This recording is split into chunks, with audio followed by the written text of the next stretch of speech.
guys. Okay, you've decided you want your own Twitter account, and you've got your own Twitter account, and you started following a few people, but you're finding that it's a little hard to keep up with what's going on. That's where all of the tools enter in. Now, Twitter, the company, created Twitter, but all of these tools are from other companies. Most of them are free, and you'll see that there are other ways that they make some money. But one of the most popular, this is what Jay Berkowitz uses, this is what Karen uses, this is what I used for a while. This is called TweetDeck. And it is a way to organize your program so you can find what you want. And what you do is you go to tweetdeck.com, tweetdeck.com. Forget the beta. You can put that in there. You don't have to. Just tweetdeck.com and it'll come up here. Click on this button to download it and install. You can follow TweetDeck on Twitter, and they will tweet tips for how to use TweetDeck. TweetDeck works on Apples and on Windows. It's one of the few non-discriminatory Twitter tools you will find. Some of the benefits of TweetDeck is that you can use TweetDeck to post to Facebook. You know, on Facebook where you type your status update, it says, "What are you doing now?" If you choose to allow TweetDeck to post to your Facebook account, what you tweet will be put in that boxes. Know where you're headed. Most people on Twitter, because it's 140 characters, will use something to shorten the URLs. They're trying to show you, hey, go look at this neat auction, and they'll send you the link. Usually it's just a tiny link.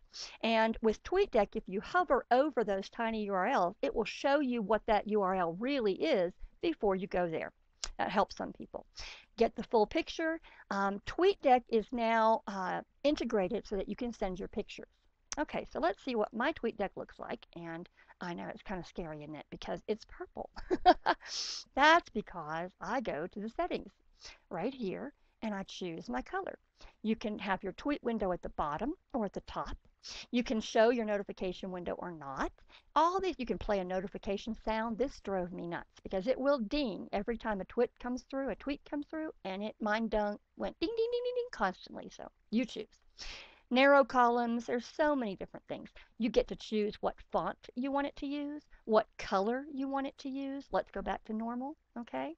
You can pick your tweet colors, okay? There's a lot of fun things you can do on TweetDeck. I am going to, now see, look, talk about this. It wants you to tweet what color scheme you chose. This place is bizarre. I don't like this color scheme because I can't see my buttons. But there is a tools button up here and a settings button up here and a there it is. Thank you. My settings button, please. The Twitter API is probably something you don't have to worry about too much, but what they've done is they've limited you to 100 calls on their API system per hour. Okay, so when you start getting a lot of followers or a lot of tweets, you send out a lot, and once in a while you might run up against and say you can't send this. It's because you've used up your limit. So that's pretty advanced. You can come in here and adjust how often TweetDeck checks for updates on these different sections. Okay, services. You can do Twitter counter. You can change your language preference if you'd like to try tweeting in Dutch. Okay, some of you say it's all Latin to you.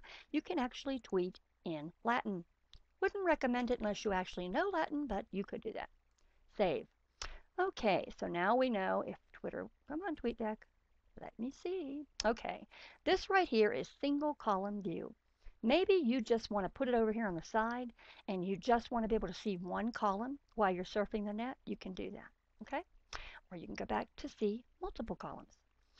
You can choose to refresh and say go refresh right now.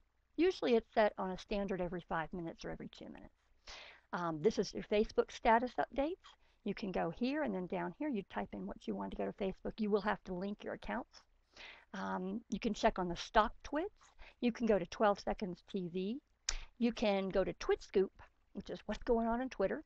You can search Twitter, which is very, very cool. Oh, I have to delete a column. Let's delete politics.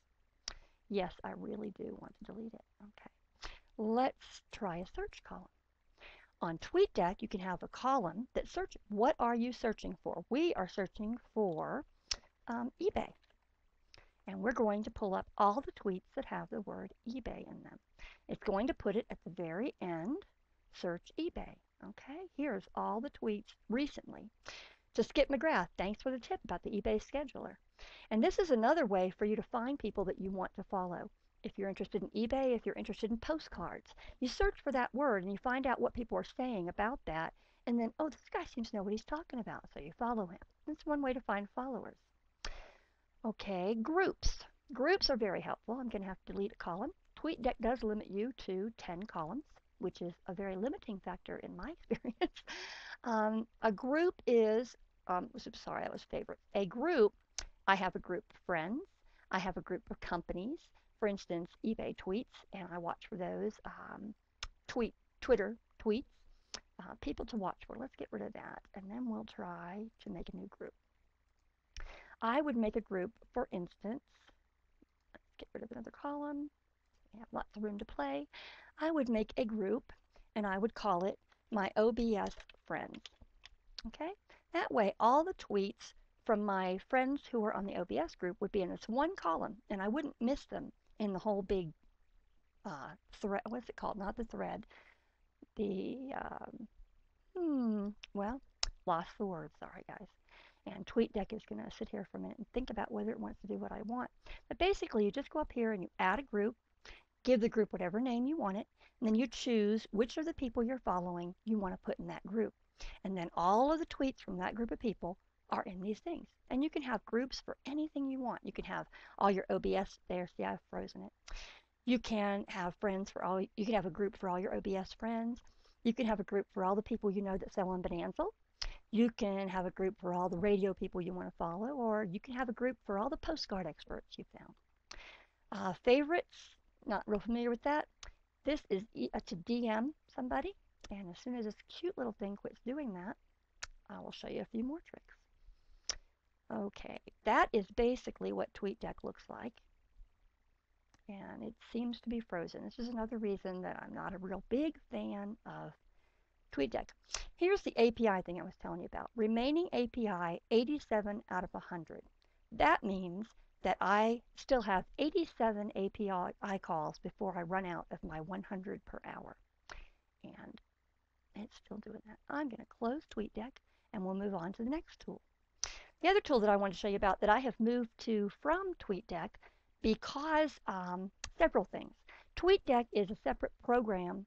Now it decides to show us this. Let's see. There we are. My OBS friends. And I'm going to look for Antique Days and add her to my OBS group and hope that she's done some tweeting recently. I could put Karen in here. I know Karen has. MN Antique Days. Where are you? This list is not everybody on Twitter. This is all the people that you follow. So your list when you first start will be much smaller than this one. Actually, I think it's all the people that are following me because I don't follow Ashton anymore, and he's still showing up on here. I just wanted to see what all that was about, and I'm not real impressed. So I stopped following him, and he's still on here. Anderson Cooper, I don't even like him.